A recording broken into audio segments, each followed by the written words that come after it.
Hola, hola, ¿cómo están? Que Dios les bendiga. Espero que estén bien. Es para mí una bendición poder estar con ustedes nuevamente en el programa Reflexiones en Casa. Y bueno, vamos a continuar hoy con un programa bastante especial, hablando acerca de la palabra del Señor. Y hoy vamos a hablar de algo muy interesante, muy interesante. Voy a esperar un ratito para que nos conectemos. Voy a compartir también desde mi celular. Voy a esperar unos minutitos. El programa empieza a las 7:30. Entonces solo lo compartí para que podamos comenzar ya de lleno en el programa. Y hoy tenemos un tema bastante interesante, como ustedes lo pueden ver desde allí, de donde están conectados. Así que gracias por estar aquí, gracias por nuevamente compartir en Reflexiones en Casa. Así que todos los que se están conectando, gloria al Señor por sus vidas, gloria a Dios, porque el Señor pues nos está trayendo a que podamos reflexionar, a que podamos compartir, a que podamos entender un poquito más de la palabra del Señor, y eso pues me tiene bastante contento. Hemos estado pues siempre hablando acerca de lo que es algunas reflexiones que hemos estado haciendo como prédicas, como eh, partes de la Biblia que empezamos a desarrollar poniéndolo en el contexto de nuestro tiempo de pandemia. Y el día de hoy, pues como se los mencionaba en el mensaje anterior, vamos a desarrollar un tema que es más una enseñanza, es algo más incluso didáctico, que tiene que ver con el estudio profundo de la palabra del Señor. Así que si el día de hoy me acompañan y podemos reflexionar acerca de este tema que se llama Lectio Divina. ¿Y qué significa Lectio Divina? Por ahí hubo un hombre llamado Agustín, que la Iglesia Católica lo denominó San Agustín, que interpretó esto de Lectio Divina. Y Lectio Divina significa en latín lectio, lectura, y divina porque viene de parte de Dios. Entonces hoy vamos a ver Lectio Divina porque se compone del estudio de la palabra. Es la forma como recitar la lectura de las Sagradas Escrituras. Es decir, es la forma de cómo estudiar, leer, interpretar, aprender más sobre la Biblia. Y eso es lo que vamos a ver el día de hoy. Así que los que están conectados, pues también quiero mencionarles algo muy especial. Tengo una sorpresa el día de hoy para los que se conectan. Somos pocos acá, pero tengo una sorpresa para los fieles del programa. Así que si se quedan conmigo, pues vamos a recibir esa sorpresa. Los que se van conectando, los que están metiéndose en el en vivo, al final los que se queden tengo una sorpresa, así que los que estén acá pues vamos a poder compartirla y esperamos que sea de mucho provecho para cada uno de ustedes. Vamos a comenzar con lo que es la palabra del Señor, y quiero leerles un texto que aparece en el libro de Nehemías. Nehemías capítulo 8 versículo 8, y dice lo siguiente: ellos leían con claridad el libro de la ley de Dios y lo interpretaban de modo que se comprendiera su lectura.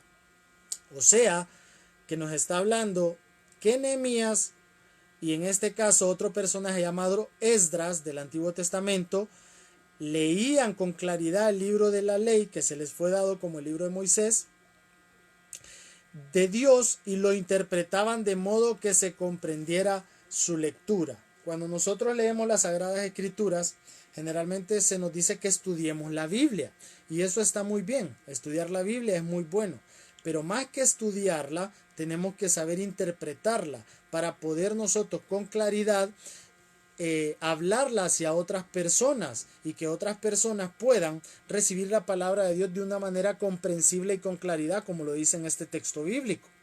Entonces, a Esdras y a Nehemías se les da ese trabajo de poder leer, interpretar con claridad la ley que en ese momento tenían ellos, que era la ley mosaica o la ley de Moisés que Dios le había dado a Moisés en el Sinaí. ¿Qué pasaba en el tiempo de Esdras y Nehemías? Pasaba de que los babilonios los llevaron al exilio. Es decir, en el año 586 antes de Jesucristo, Babilonia gobernó sobre Judá y llevan al exilio a los judíos. Antes de esto había sucedido lo que es la división de Israel. Antes Israel eran las 12 tribus, 10 hijos de Jacob y 2 hijos de José, y resulta que un hijo de Salomón, llamado Roboam, si no me equivoco, puso unos impuestos muy altos. Entonces, 10 tribus de las 12 de Israel deciden no pagar estos tributos y se van hacia el norte de Israel, más específicamente en Samaria.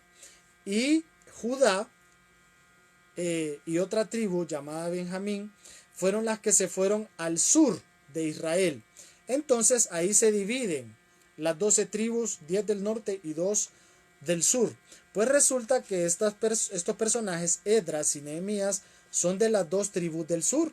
Entonces, ¿qué sucede? En ese tiempo Babilonia se apodera de Judá y los llevan exiliados a Babilonia y están cautivos, están presos, o sea, se llevan lo mejor de Judá, lo mejor en este sentido, para que pudieran trabajar o pudieran ayudar al gobierno del rey Nabucodonosor. Y eso era para juicio a Israel en ese sentido, porque eran desobedientes hacia Dios. Pues resulta que estando allá en el exilio, luego se le es entregado el reino a los medos y los persas. Dios le entrega este reino para que conquisten sobre Babilonia. Y ahí está Esdras y está Nehemías hablándoles acerca de la ley de Moisés. En todo el capítulo 8 habla de que ellos se reunieron, lo hablaron a una multitud y ahí compartieron lo que en ese momento tenían ellos como la palabra de Dios, lo que era la ley del Señor, recordándoles a este pueblo qué es lo que habían hecho bien y qué es lo que habían hecho mal. De hecho, por eso sale el libro de Crónicas, que son historias relatadas hablándole de lo que ellos tenían que repetir en cuanto a la obediencia y lo que no tenían que repetir en cuanto a la desobediencia. ¿Quiénes eran estos dos personajes? Esdras fue un maestro judío. Era un maestro de la palabra del Señor, era un escritor también, porque él escribió el libro de Crónicas, primera y segunda, y el libro de Esdras. Y también era un sacerdote de Dios. Es interesante saber estos datos antropológicos de cada uno de ellos para que entendamos quiénes eran. También en el caso de Nehemías, era un gran líder de Dios. Era el copero del rey Artajerjes, que era en ese momento el rey de Persia. Y miren la difícil tarea que tenía Nehemías. Nehemías era un hombre que como copero, antes de que llegara la copa de vino al rey, él tenía que probarla. Y miren que esto parece gracioso lo que les voy a decir, pero si Nehemías la probaba y se moría, quiere decir de que el vino estaba envenenado y el rey no lo iba a probar. Y si Nehemías lo probaba y no estaba envenenado, o sea, no se moría ni se enfermaba, entonces el rey lo podía probar. O sea que era debido muerte, o sea que Nehemías sacrificaba su vida por el rey Artajerjes y era su copero, probaba el vino y si estaba bueno, Nehemías vivía, y si estaba malo, envenenado o algo, entonces chao Nehemías, a la presencia del Señor. Así de difícil era la tarea que tenía este hombre.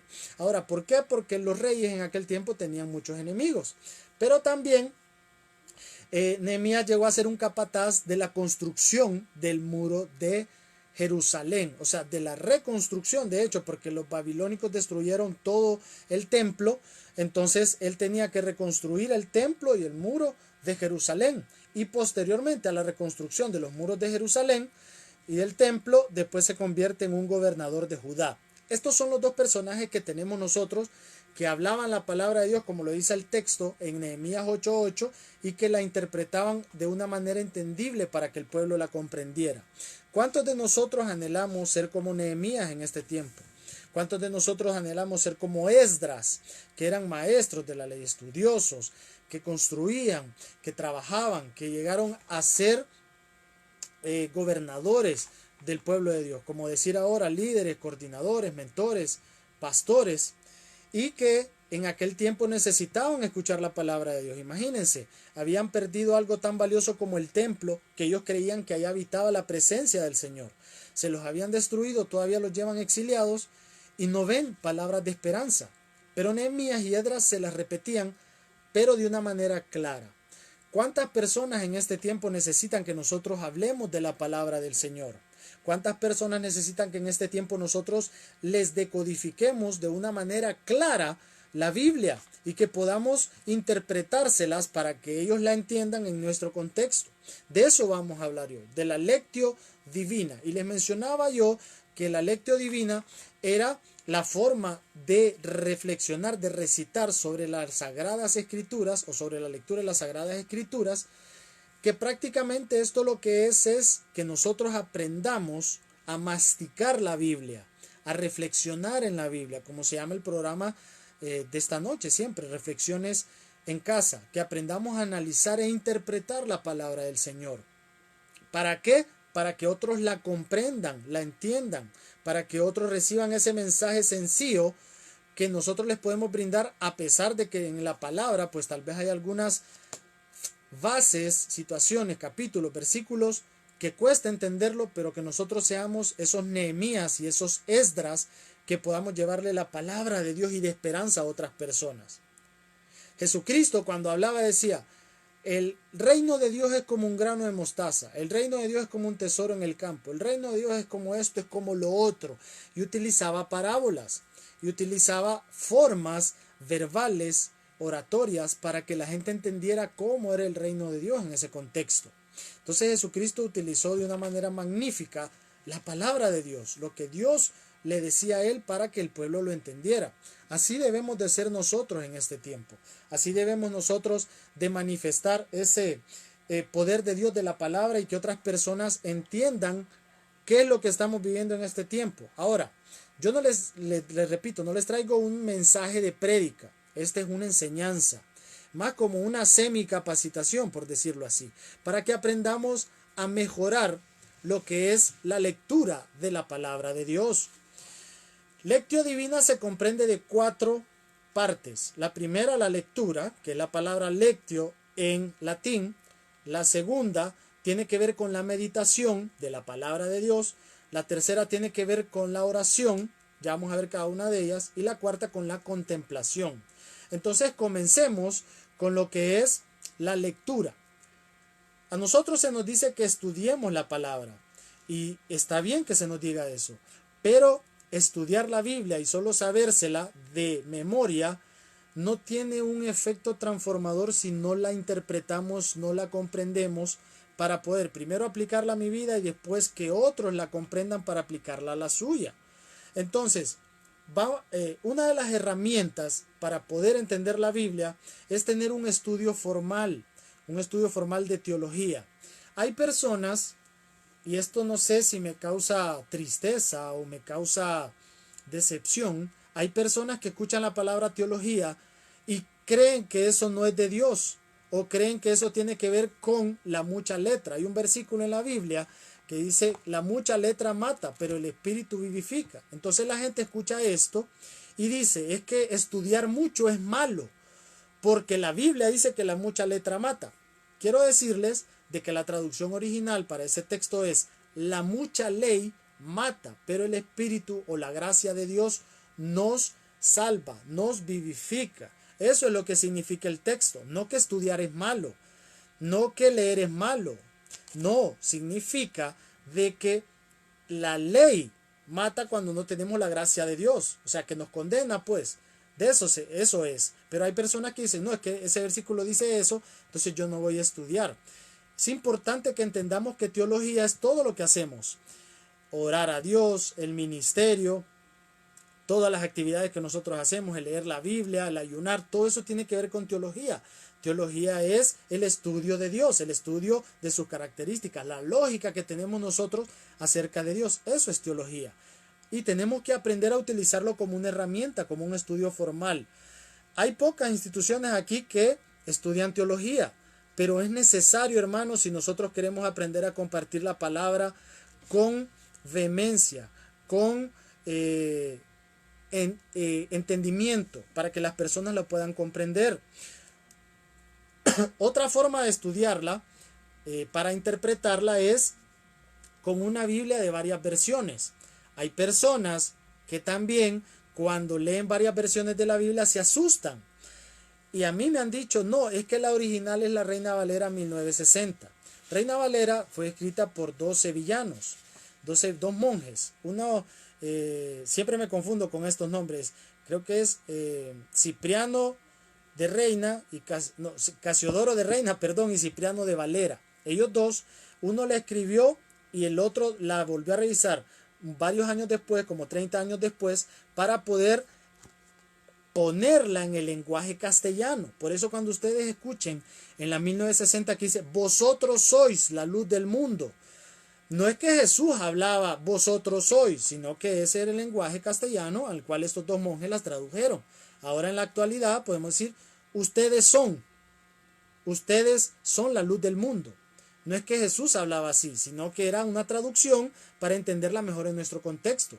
De hecho, Martín Lutero la tradujo al alemán, posteriormente otro la tradujo al inglés y estos dos sevillanos al español. Pero hay gente que dice, no, es que lean la 1960 porque la nueva versión internacional y otras versiones no son de Dios.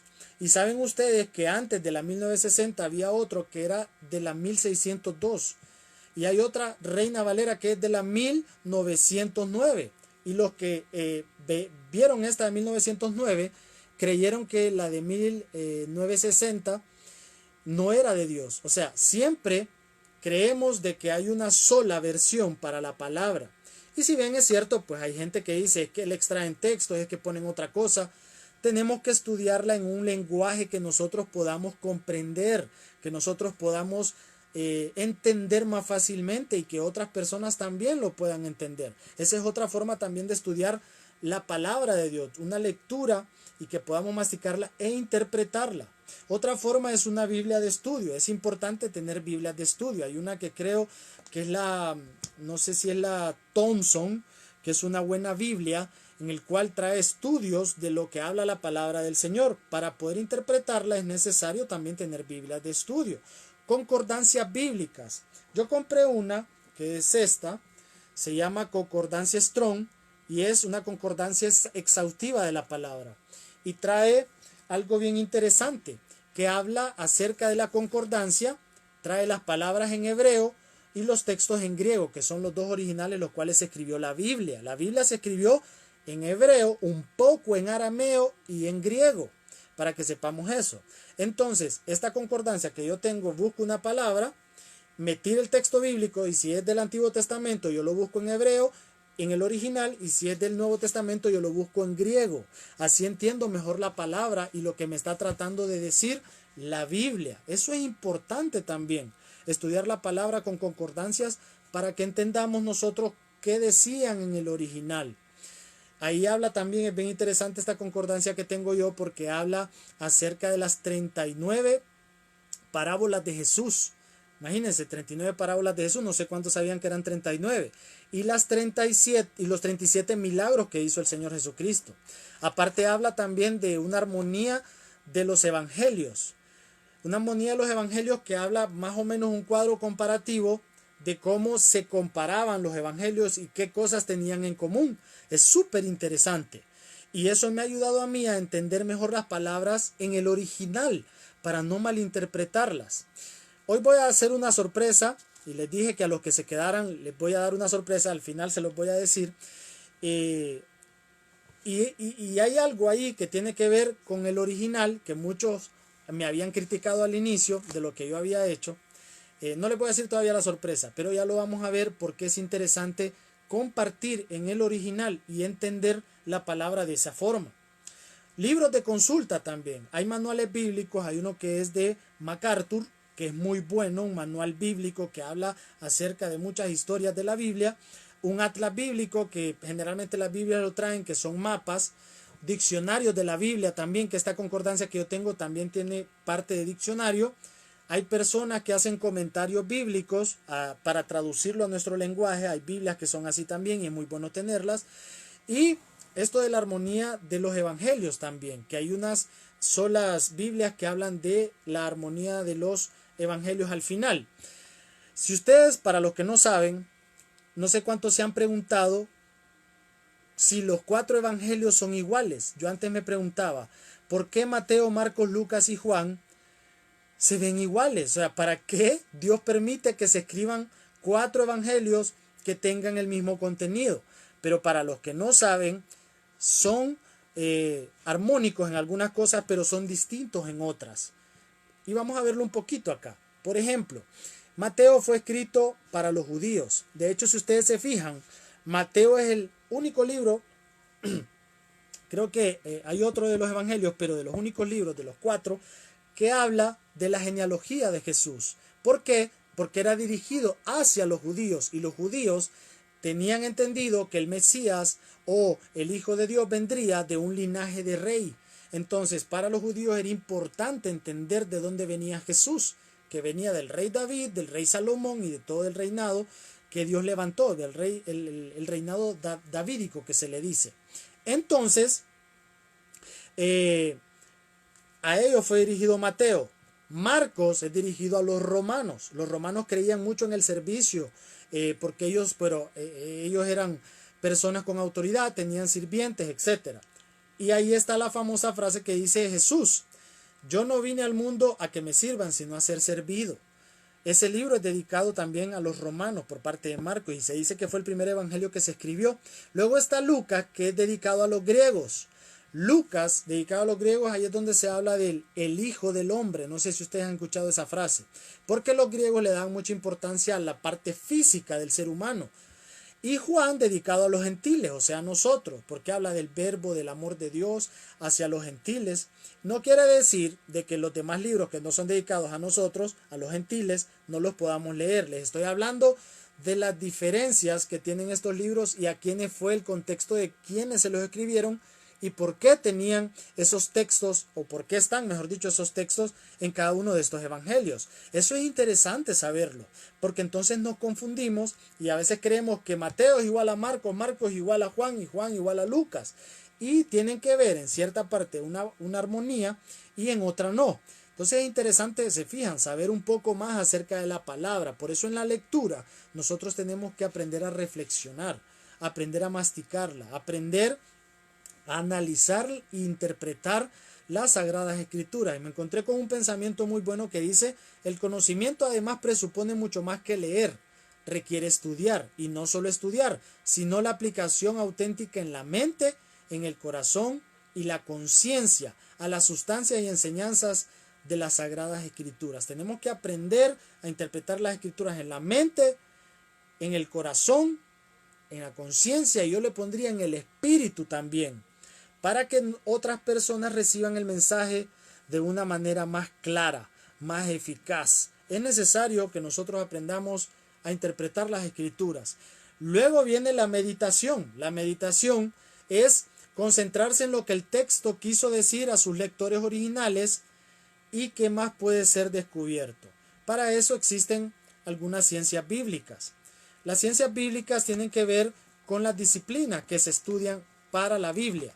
Una es la arqueología. Por ejemplo, si nosotros vamos a hablar de Abraham, de Moisés, la arqueología habla acerca de las civilizaciones, qué hacían en aquel tiempo, cómo se comportaban, cuál era su comercio, cómo vestían, cómo vivían.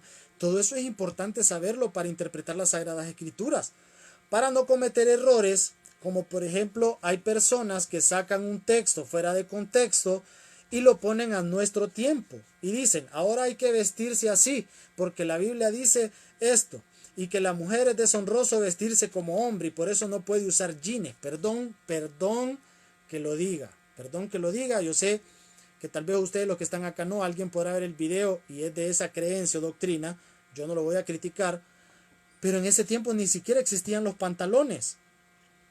Entonces no vamos a desglosar el texto porque no mucho tiempo, pero por no entender cómo era el contexto en ese momento. Entonces, nosotros tenemos que aprender arqueología también, cómo se comportaban en ese momento. Antropología es otra disciplina de la Biblia, de las ciencias bíblicas.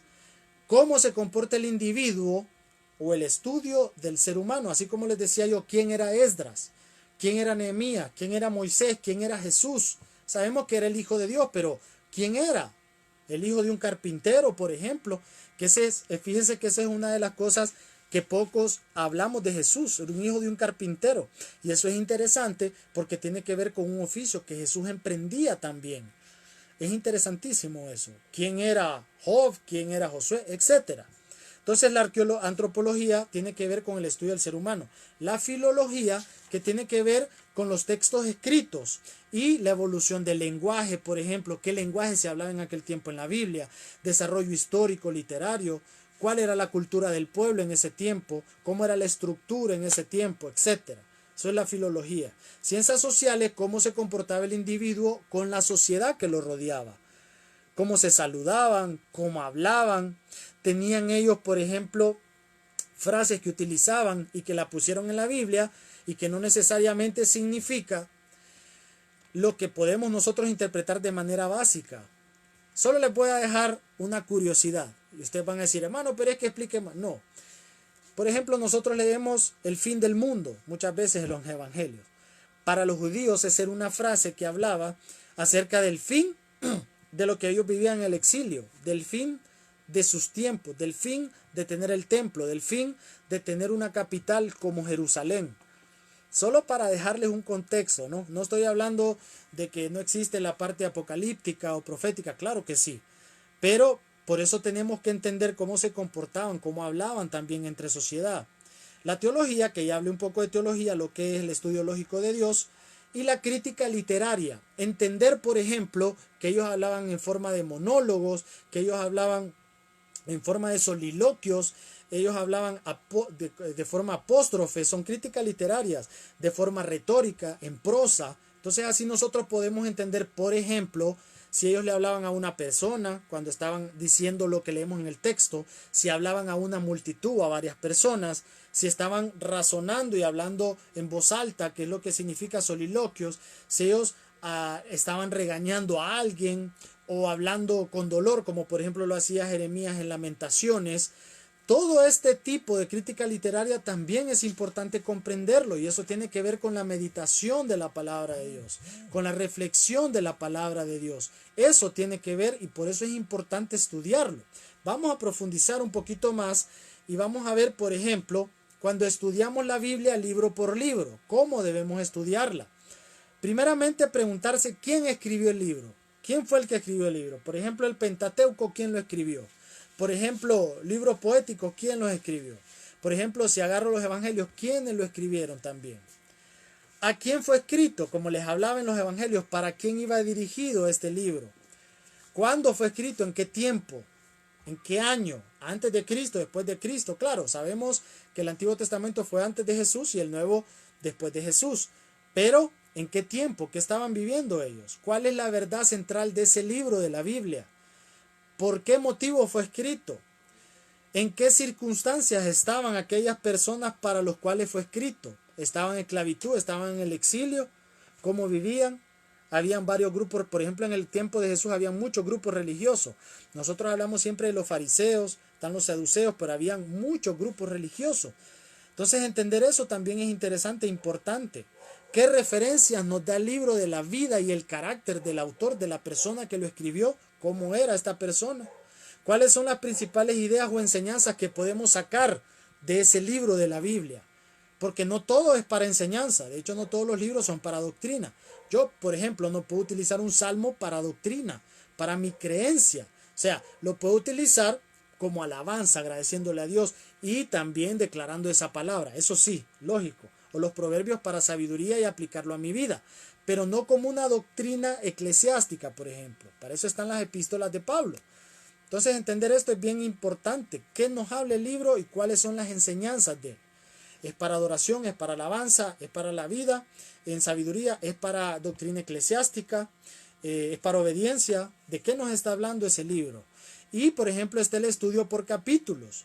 Definir el tema del capítulo en solo una frase. ¿Cómo puedo definir este capítulo que estoy leyendo de la Biblia en una frase? ¿Cuáles son los principales personajes de ese capítulo? Por ejemplo, si yo estudio Nehemías, está Esdras, Artajerjes, que era el príncipe de Persia, etc. Y si, por ejemplo, estudio Esther, está Esther, Mardoqueo, Amán, Jerjes o Asuero. Entonces, saber cuáles son los personajes, así como una novela, como una película, como una serie, también es importante. ¿Y qué lección me deja ese capítulo? ¿Qué versículo puedo utilizar de ese capítulo? Todo esto que les estoy hablando es para meditar en la palabra del Señor. Meditar en una lectura que nos pueda llevar a una lectura y comprensión inteligente de la Biblia. Todas estas preguntas, claro, yo sé que es difícil solo leerlas y no ponérselas en la pizarra o aquí, pero, o en diapositiva, pero esos son lo que tenemos que estudiar. Solo los quiero dejar con la incomodidad para que ustedes puedan interesarse por leer mejor la palabra de Dios, por usar la lectio divina, una lectura inteligente e interpretativa de la Biblia. Luego viene la oración, que la oración tiene que ver con preguntarle a Dios qué es lo que dice el texto, qué es lo que el texto quiere decir, cómo lo puedo aplicar a mi vida, primeramente. Hay personas que cuando predican siempre ponen ejemplos de terceros, pero primero, ¿qué me habló Dios a mí acerca de esa palabra? ¿Cómo yo la puedo aplicar a mi vida? ¿Qué es lo que el Espíritu Santo me está diciendo a mí para yo poderlo poner en práctica? Para yo poder actuar en base a lo que Dios me está diciendo. Y posteriormente, yo le digo a las personas, Dios pues me reveló en la palabra mediante la oración esto y esto para que todos lo pongamos en práctica. Entonces es importante orar y pedirle revelación al Espíritu Santo acerca de la palabra del Señor para que nos ayude también a comprenderla mediante la oración, mediante la revelación del Señor en ese momento. Antes era más difícil, por ejemplo, antes no había un estudio formal de las Sagradas Escrituras y era más complejo poder entenderla mejor. Pero ahora, pues podemos orarle al Señor para que nos ayude a extender un texto y Dios nos puede hablar de muchas formas, tanto indirectamente como directamente. Puede ser por medio de una prédica, de una enseñanza, puede ser una experiencia vivida, puede ser por medio de que Él nos está hablando en medio de la oración y nos está diciendo algo, puede ser que tal vez yo estoy escribiendo algo y el Señor en ese momento me dice escribir esto y lo otro. Entonces hay múltiples formas de cómo por medio de la oración el Señor nos puede hablar, conectándonos con Él. Y hablaba en el live anterior de cómo podemos nosotros conectarnos en oración con el Señor. Que no es solo hablar, que no es solo hacerlo en un tiempo determinado, 4, 5, 6 horas. No, es hacerlo para yo hablar y también escuchar al Señor, escuchar al Espíritu Santo, que mi espíritu se conecte con su espíritu. Hay personas que, por ejemplo, están deprimidas, agobiadas, tristes, le oran al Señor y siguen tristes. Entonces a mí me devela de que esa persona no escuchó lo que Dios le quería decir. Porque cuando uno va a la presencia del Señor y va triste, el Señor cambia nuestro lamento en alegría, dice la palabra. Cambia nuestra preocupación y nos ayuda a tener seguridad y paz de que Él está con nosotros y nos ayuda a estar confiados en Él. Entonces una persona que estuvo en oración con el Señor, platicando con Él, no puede regresar igual en el aspecto negativo. Más bien regresa fortalecido porque estuvo en oración. Entonces asimismo, para entender la palabra de Dios, tenemos que orarle a Dios, pedirle al Espíritu Santo que nos lleve a toda verdad de la palabra, poder escudriñarla, poder entenderla, poder comprenderla, interpretarla y hablarle a los demás acerca de eso. Entonces, ya hablamos acerca de 3 puntos bien importantes. La primera tiene que ver con la lectura, interpretación y comprensión de la palabra. La segunda tiene que ver con la meditación. Hay que interpretar, meditar, analizar, estudiar, evaluar, investigar también la palabra del Señor. La tercera tiene que ver con la oración, con pedirle al Espíritu Santo que nos ayude a comprender el texto, qué me está hablando a mí y qué yo puedo hablarle a los demás acerca de ese texto.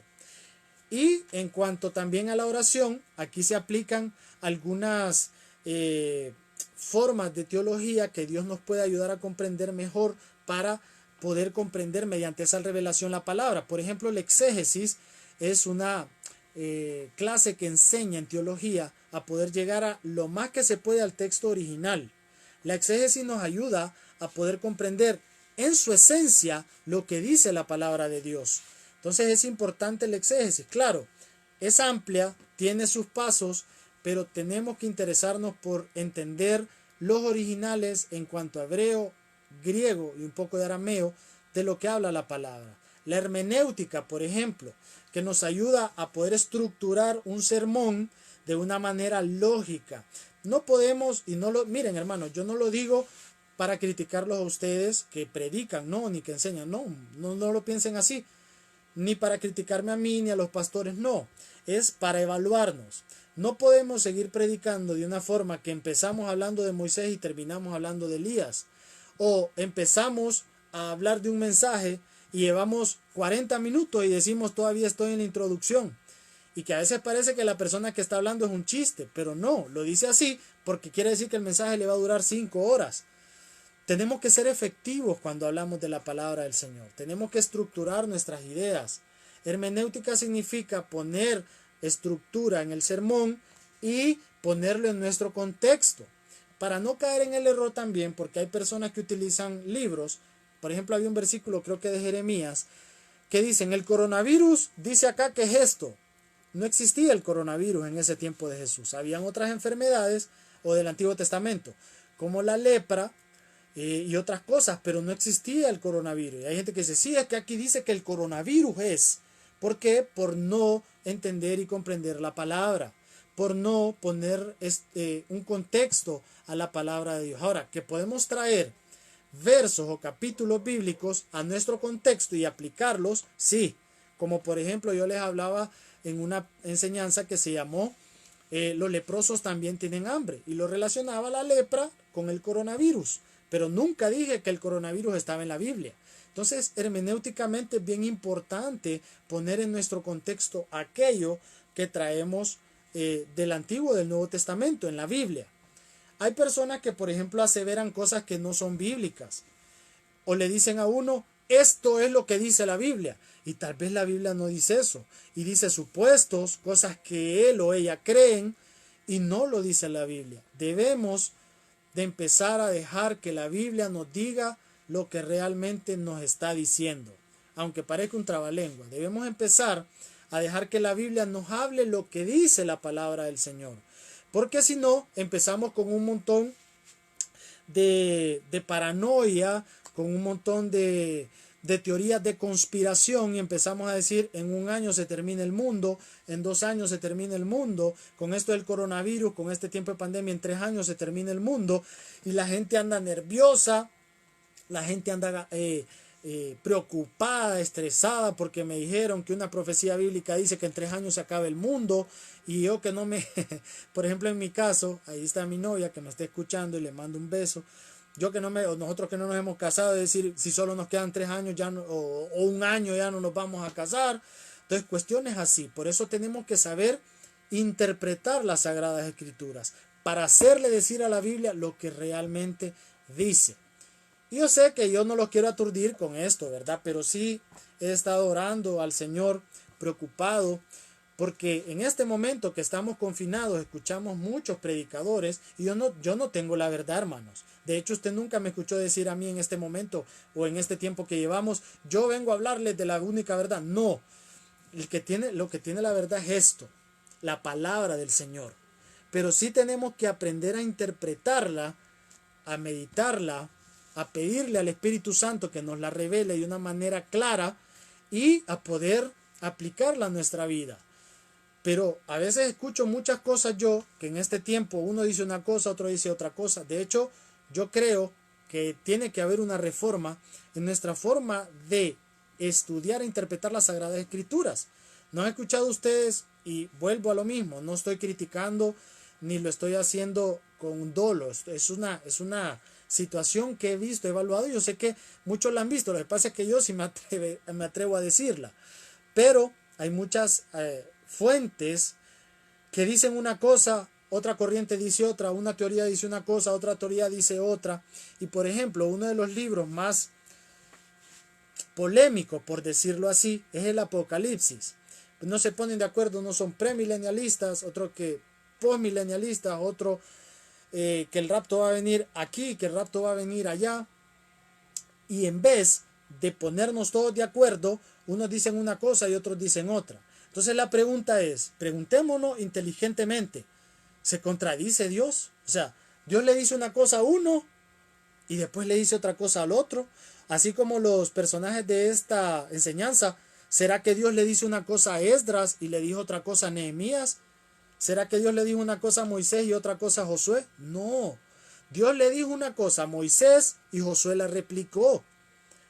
Y después vinieron Esdras y Nehemías y la replicaron.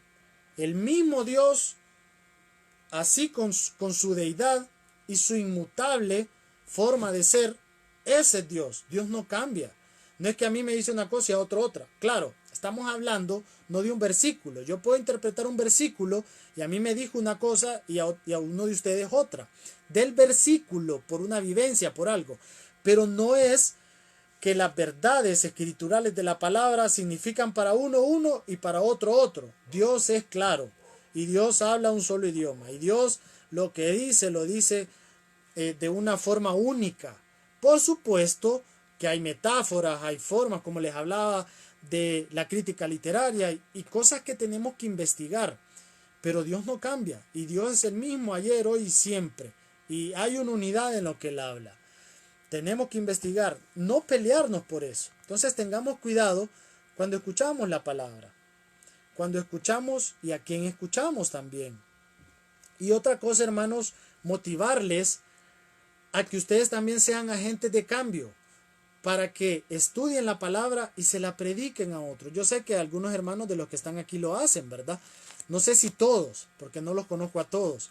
Pero ya es tiempo que nosotros nos levantemos como atalaya y que podamos ir como punta de lanza y predicar el evangelio a toda criatura, que es a lo que nos mandó el Señor. No sé dónde usted se mueve. Veo comentarios que hay personas en otro país. Gloria a Dios por eso. Levántense y prediquen la palabra del Señor. Prediquemos la palabra del Señor. Hablemos el mismo idioma de Cristo Jesús. Hablemos la palabra de una manera clara, entendible, que las personas la puedan comprender. No como los fariseos que decían tantas cosas técnicas que la gente no les entendía. Y no es que hablar tecnicismo es malo, pero si yo no lo explico, entonces las personas no lo entienden. Hay gente que en este momento no se le está hablando de la palabra de una manera eficaz. Y las personas solo quieren escuchar lo que quieren escuchar. Valga la redundancia de palabras. ¿Qué pasa, por ejemplo, hermanos? ¿Qué dice la Biblia de la profecía? La profecía es útil para enseñar, para corregir o exhortar y para edificar. Pero generalmente a los que escuchan una palabra profecía, ¿qué es profecía? Es hablar la palabra de Dios. El don profético es otra cosa, que también tiene que ver con el Señor, por supuesto, pero ya es el don. Pero profetizar es hablar la palabra de Dios.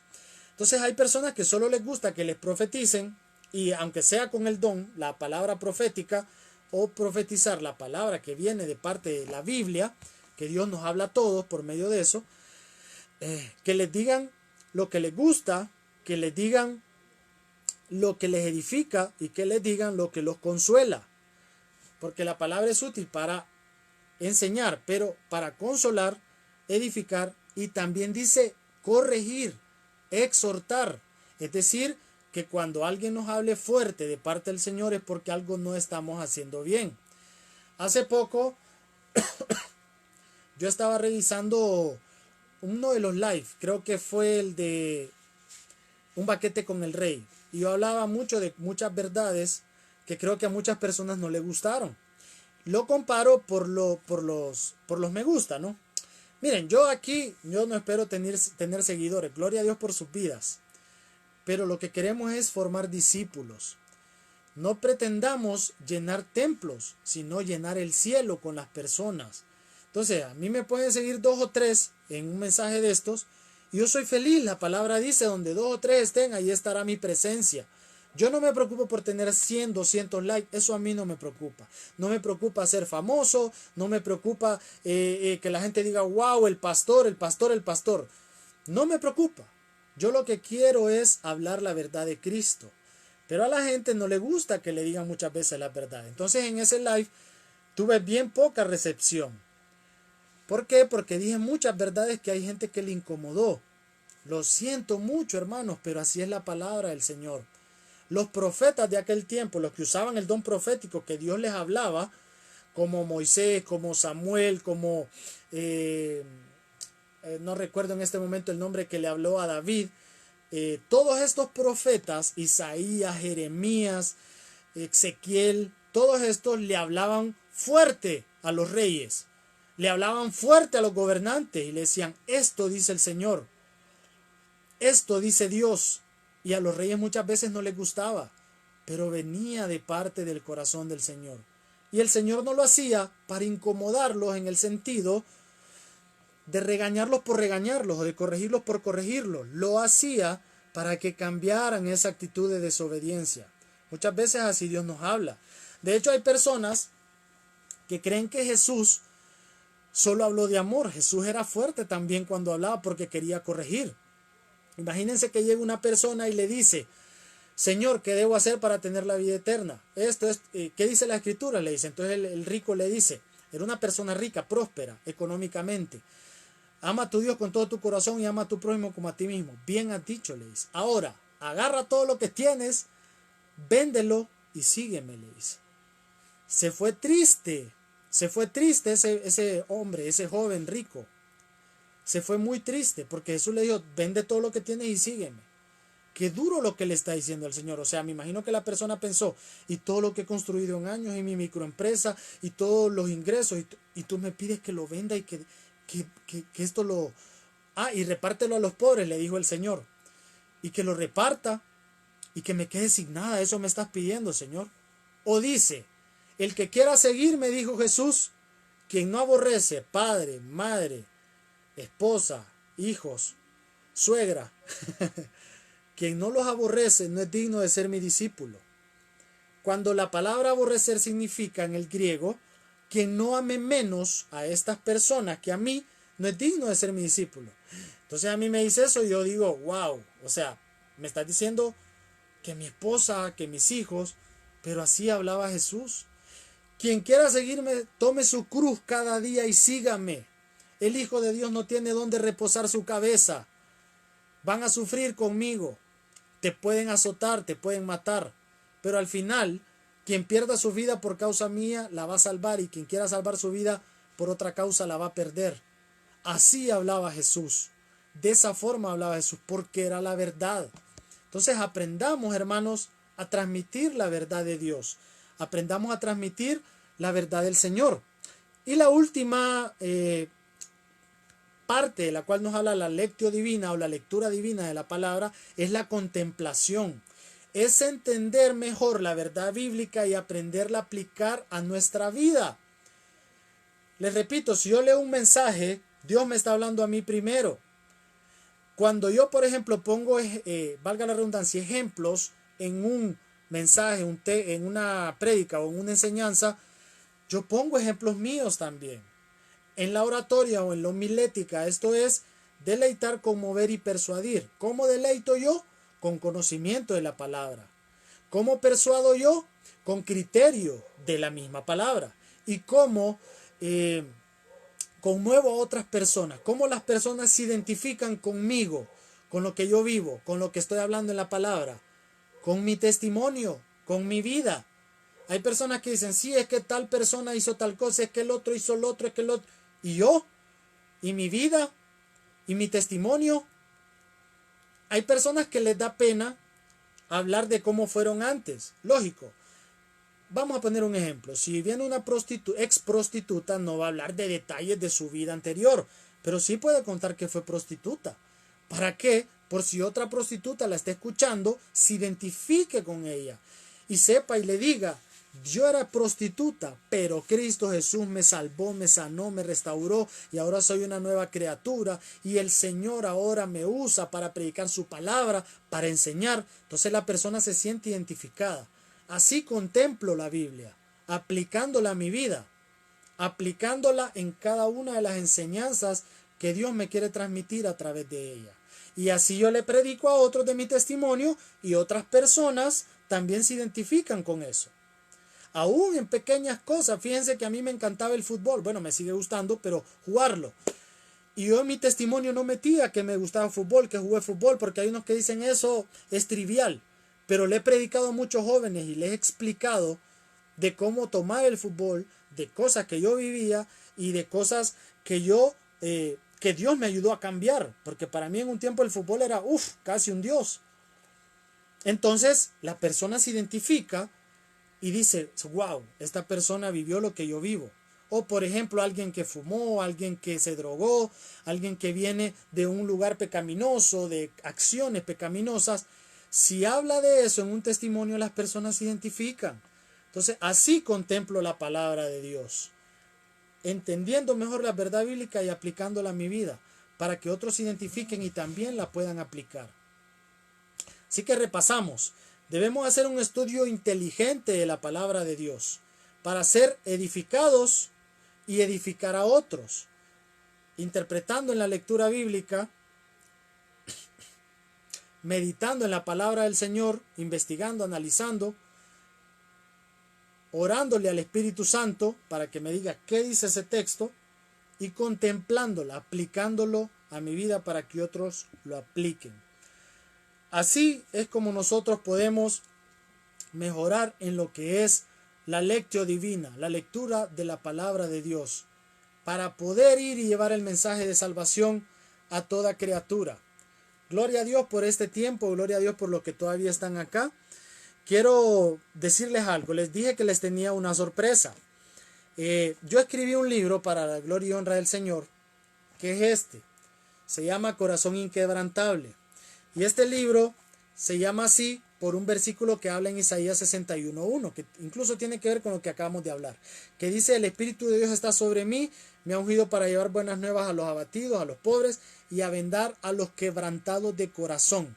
Y a mí me han preguntado por qué le puse corazón inquebrantable si un corazón contrito y humillado no despreciará al Señor. Pero quebrantar en el original significa quebrado, herido, golpeado, lastimado. Y yo a veces veo, de hecho ayer, no voy a decir dónde, pero vi un afiche que decía: el Espíritu Santo nos quebranta el corazón. Tengamos cuidado con eso, porque estamos diciendo el Espíritu Santo nos quiebra, nos hiere, nos lastima el corazón. Eso no es correcto. Y dice la Biblia en Isaías 61:1, Él vino a vendar a los quebrantados de corazón. Él vino a vendar al corazón quebrado. O sea, Jesús vino a vendar ese corazón, como cuando nosotros nos quebramos un hueso y nos vendan. Así nos vino a restaurar el corazón, a vendarlo, a cuidarlo, no a herirlo y a golpearlo. Entonces se fijan por qué es importante entender mejor e interpretar mejor las Sagradas Escrituras. Pues les quiero contar que este libro yo lo tengo en físico y es un libro que habla de personajes bíblicos de una manera alegórica, es decir, de una manera suelta, con un poco de humor. Personajes bíblicos traídos a historias contemporáneas relacionados con mi vida. O sea, un tipo de literatura también, para que nos identifiquemos todos con la palabra del Señor. De la palabra del Señor saqué estas historias y lo relacioné a mi tiempo, lo que les hablaba de hermenéutica. Entonces yo voy a regalar este libro a todos aquellos que están aquí conectados de dos formas, solo que díganme ustedes cuál es la que más les gusta. Lo voy a regalar para los que me escriban su correo electrónico aquí en la pantalla, para los que tienen correo electrónico. Y si no tiene correo electrónico, se los puedo mandar por WhatsApp ahora, porque lo tengo en digital, en PDF. Ahora, el problema del WhatsApp es que cuando usted yo le mando un archivo, me encanta la aplicación que tiene WhatsApp ahora para recibir libros o textos, pero cuando usted se lo mandan, si usted limpia el celular, es decir, lo pasa limpiando por cuestiones de espacio, se le puede borrar y pierde el documento. Mientras que en el correo electrónico, pues ahí aunque usted lo baje y se le borre, lo tiene en el correo. Pero como ustedes quieran, al que me escriba aquí su correo electrónico al final del programa, yo le voy a mandar mi libro. Y esto es para incentivar la lectura bíblica. Si bien es cierto, no es la palabra del Señor, porque no es eso, pero las historias las saco de la palabra del Señor. De hecho, ahí pongo los textos bíblicos. Este libro fue escrito en el año 2013 y publicado en 2016. Tiene el prólogo del apóstol pastor Roberto Ventura. de la Iglesia Centro Cristiano de Jericín y de las 200 iglesias de ADEMIC. Y tiene también un comentario del pastor Eduardo Díaz como coordinador de la escuela bíblica.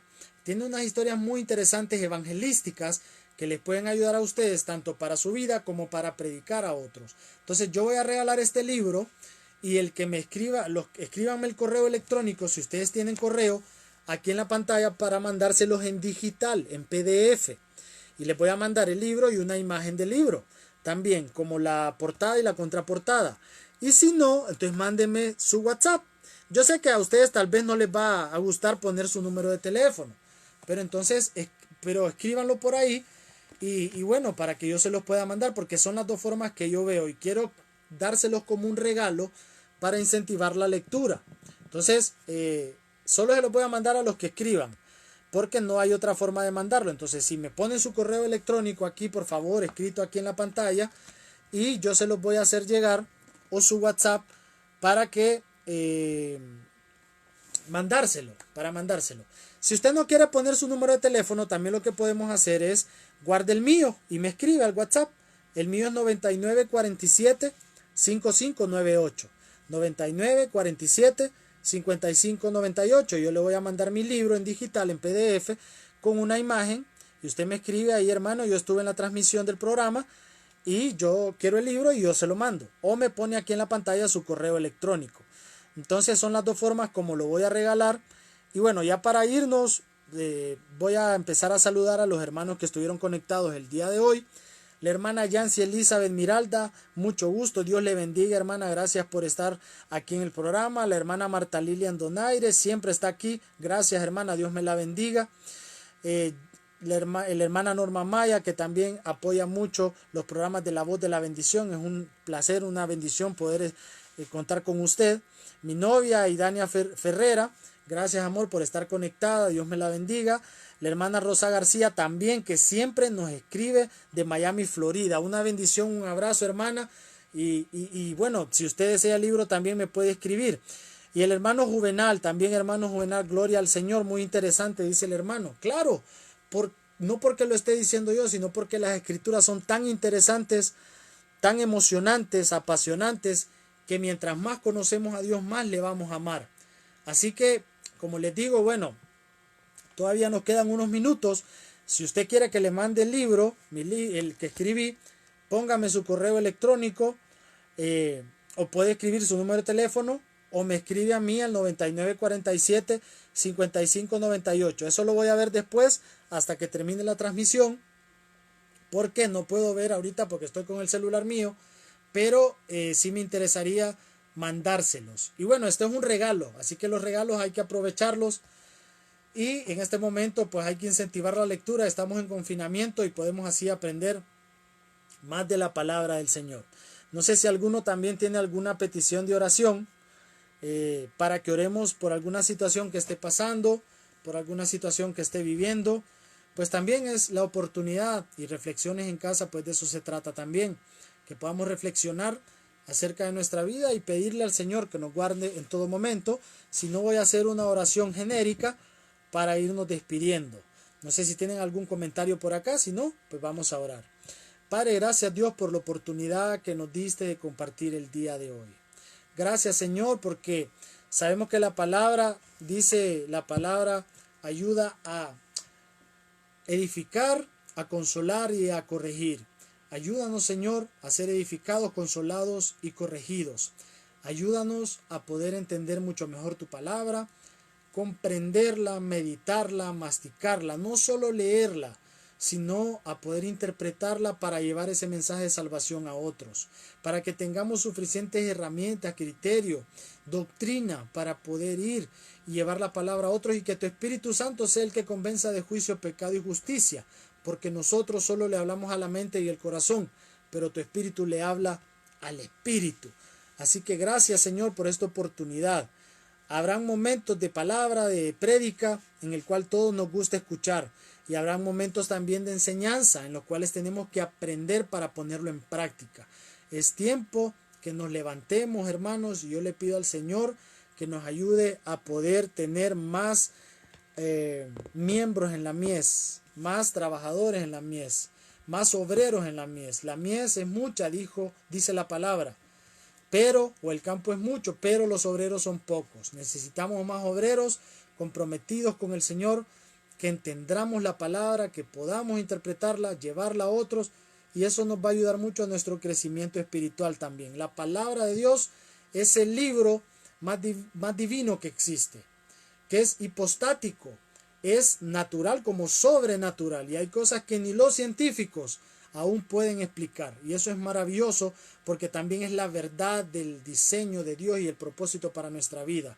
Es la que nos lleva a poder comprender mejor al Señor y poder enamorarnos más de ese amor que Él nos tiene a nosotros. Así que yo les invito a que no se quede aquí estas palabras y que usted la ponga en práctica y se interese por hacerse preguntas, se interese por leer más libros, más Biblias, manuales bíblicos, concordancias bíblicas, etcétera, y todo lo que hablamos en esta noche. Dice la hermana Rosa García: yo le compro el libro, le mando mi dirección y el gasto del envío. Ok, bendiciones y gracias. Gloria al Señor, hermana, gloria al Señor. Pues yo lo estoy regalando, pero también es una forma de bendecir. También es una forma de bendecir porque todo esto pues lleva un trabajo, pero lo que queremos es glorificar el nombre del Señor. Así que el Señor me les bendiga sin más. Repito, si quieren el libro, pues me pueden escribir por acá su correo electrónico o me pueden escribir a mi WhatsApp 9947-5598. Los espero el otro lunes y vamos a seguir aprendiendo de la palabra del Señor y reflexionando en cosas de Dios, que es lo más maravilloso que podemos hacer. Que estén bien, que Dios nos guarde, que Dios nos cubra, que pronto salgamos de esta situación de pandemia y que podamos glorificar cada día el nombre del Señor. Bendiciones, hermanos, un abrazo a la distancia.